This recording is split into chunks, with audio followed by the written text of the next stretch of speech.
Assalamu alaikum wa rahmatullahi wa barakatuhu. Qadrli do'stlar, biz oldagi roliklarda sizning bilan сөйләшкән идек шин хакыйкый дуслык һәм дошманлык турында. Һәм кем безнең хакыйкый дошманыбыз икәнлеген сорау билсәк, Аллаһ Таала Коръәндә безгә үзе шушы сорауга җавап кайтара.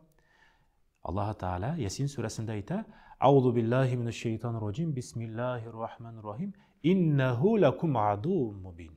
Шуннан да шайтан иң ачык һәм иң куркыныч явыз яман дошман булып санала. Ни өчен? Чөнки Аллаһ Тааладан ярак айта. Һәм бүгенге вәгазьдә без сезнең белән 5 гамәлне ишетербез. Шушы гамәлләрне үтәсәк, шайтаннан дуслыкны издерәбез, шәт иншаллах, һәм Аллаһ Таала белән дуслыкны ныгытабыз. Шайтан яратмаган 5 гамәл турында бүген сөйләшербез. Иң беренче, Аллаһ Таала белән элемтәне ныгыту. Ничек? Ас-сала, намаз.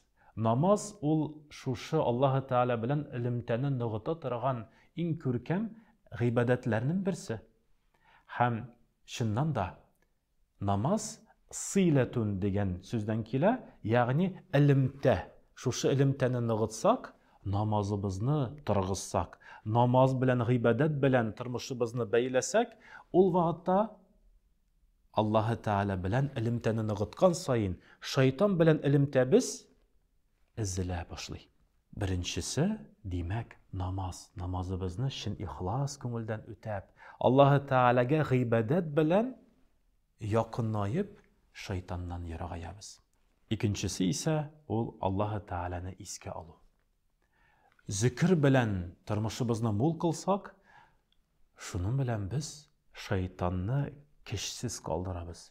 Пәйгамбәрбез алейһиссалату вассалам хадисләрнең берсендә әйтә, Анас радиллаһу анһу хәбәр итә, Пәйгамбәрбез алейһиссалату вассалам хадисләрнең берсендә әйткән иде, шуннан да кеше Аллаһ Тааланы искә алган саен шайтан кешсез калыр һәм ул кешедән ярагайырга омтылыр дип килә.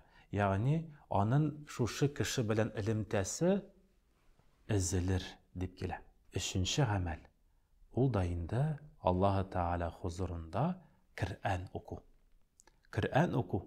Без Аллаһ Тааланың сүзен өйрәнгән вакытта, укыган вакытта тормышыбызны нурландырабыз. Хәтта Пәйгамбәрбез алейһиссалату вассалам хадисләрнең берсендә әйтә, әгәр дә бәндәләр Коръәнне укысалар, өйләрендә, мәсәлән, укыган вакытта Аллаһ Таала берничә бүләк бирә. Беренчедән, ул йортта булган, яшәгән гаилә, кешеләр, алар айрым Аллаһ Тааланың ярдәмендә булырлар һәм аларның Аллаһ Таала тарафыннан ризыкның киңәю дигән бүләгенә ия булырлар дип килә.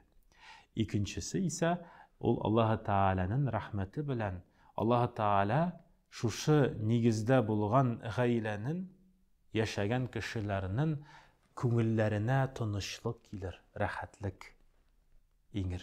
Һәм өченчесе, фәрештәләр җыелып, шушы йортны тагын да нурлырак, тагын да яктырак, Аллаһ Тааланың нуры белән нурландырырлар. Шәт иншаллах. Һәм тагын бер улуг бер усул, шайтанны бездән биздерә торган усул, ул бисмилла белән бөтен күркәм гамәлләребезне үтәү.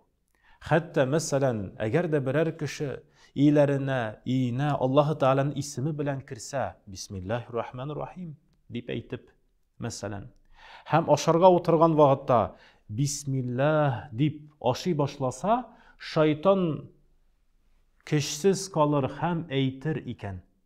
Әйтер, бу йортта миңа яшәргә урын да калмады, ашарга ризык да калмады.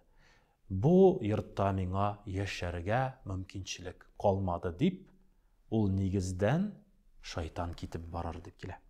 Шуңа күрә, хөрмәтле җәмәгать, һәм тагын бер улуг бер усул, бишенчесе, ул да инде дуа. Дуа ул мөмин, мөселман кешенең иң көчле коралларының берсе. саклый торган, Аллаһы Тәгалә белән элемтәне ныгыта торган олуг бер Аллаһы Тәгаләнең бүләге.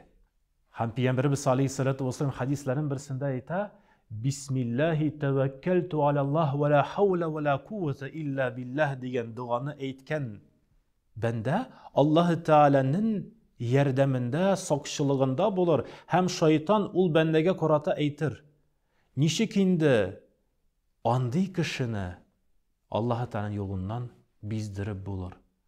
Ул кешегә бер нинди көч, куәт, зыян китерә алмас. Аллаһы Тәгаләнең ярдәмендә һәм сакчылыгында булу сәбәбендә дип кулларны төшереп, шайтан көчсез, зәгыйф калып, ул кешедән ерагайыр дип килә. Хөрмәтле дуслар, шайтаннан безне мәңгелек хәсрәткә, мәңгелек бәхетсезлеккә этәрә торган шайтаннан ерак булыйк.